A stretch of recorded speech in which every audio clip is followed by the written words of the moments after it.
In the heart of Africa, a quiet but powerful shift is unfolding. France, once the undisputed master of Niger's uranium, is being outplayed, and this time it's Russia moving the chess pieces. With a single nuclear power deal, Moscow has not only challenged France's grip on Niger, but also redrawn the map of global energy influence. How did Russia outsmart France in its own backyard?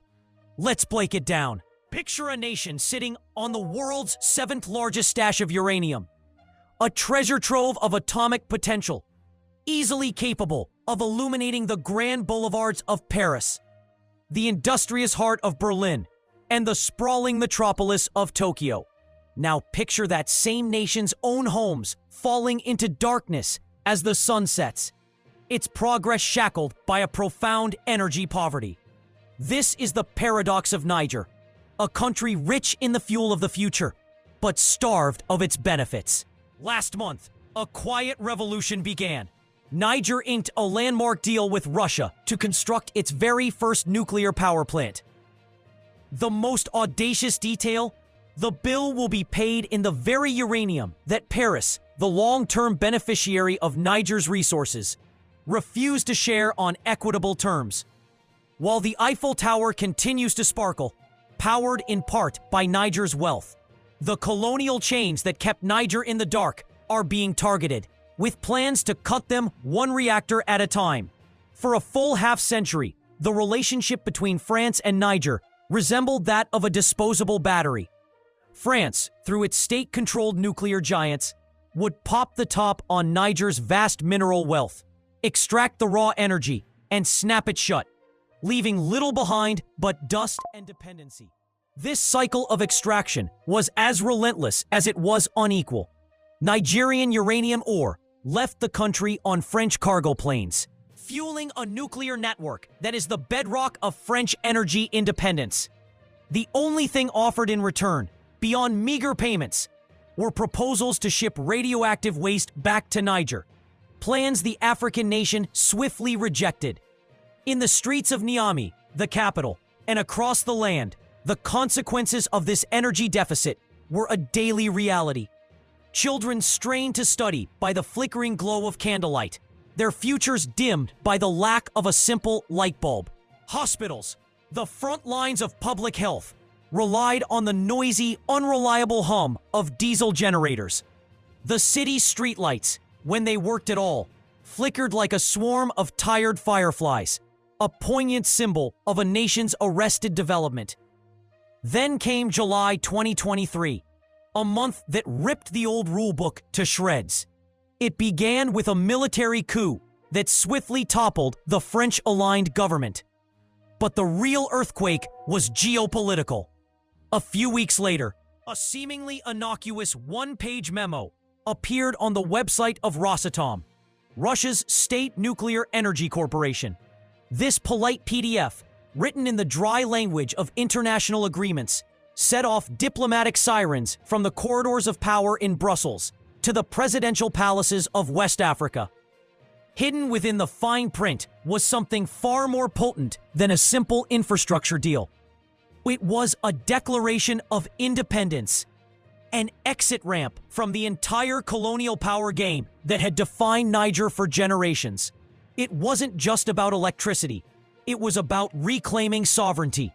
To understand the depth of this shift, one must flash back to 1974 and the establishment of a framework cynically dubbed the Pact for the Continuation of Colonization. It was a fancy title for a raw deal, one that codified the deep-seated imbalance of power.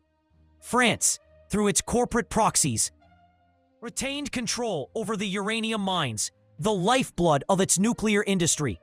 In exchange, Niger received a presidential guard and financial crumbs. The French company Orano, formerly known as Areva, ran the show. It operated the massive Sommer open-pit mine in the desert city of Arlit and held the rights to the colossal Immereren deposit further south, one of the largest in the world.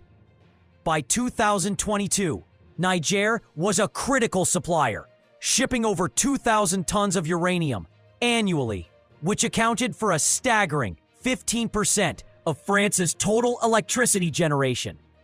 And for this strategic resource, what did Niger receive? A royalty rate of just 5.5%, locked into agreements that seemed immutable.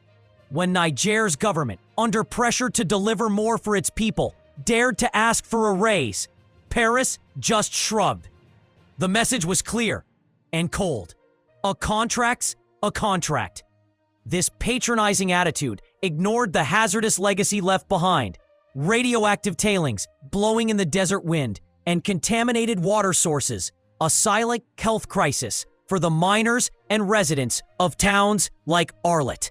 The spark that finally ignited the dry tinder of resentment came on July 26, 2023. Members of the Presidential Guard detained President Mohamed Bazoum, and the streets of Niamey erupted.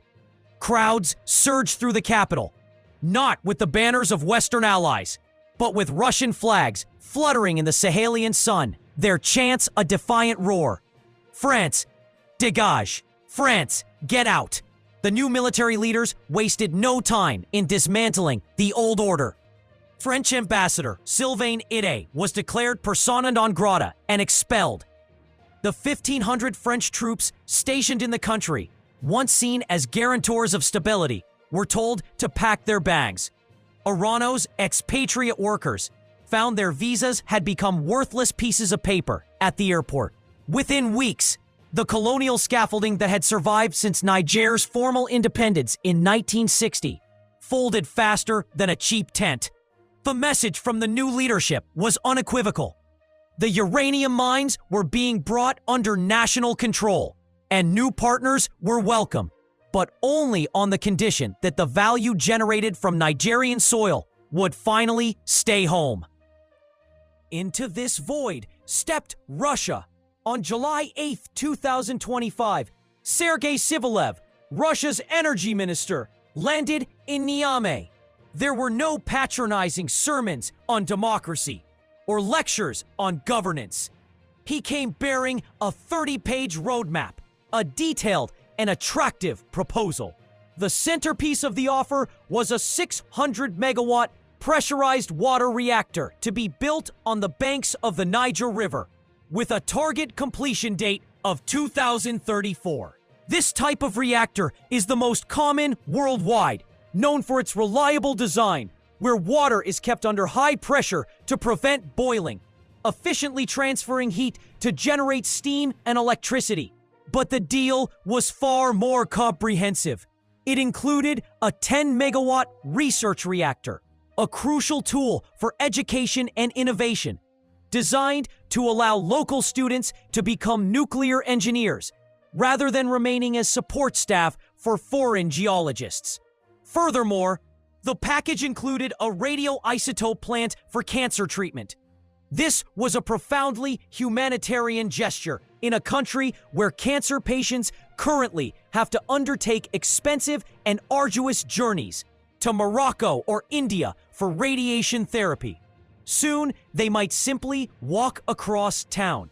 Moscow's proposal was also a plan for local empowerment, stipulating that 80% of the workforce would be Nigerian, with training provided through Rosatom, scholarships at leading institutions in Moscow and Obninsk. And the price for this technological leap? A staggering $6 billion. Yet, the currency was what made the deal revolutionary. There would be no crippling debt denominated in foreign cash. Instead, payment would be simple: a fixed quantity of uranium ore delivered annually for 20 years.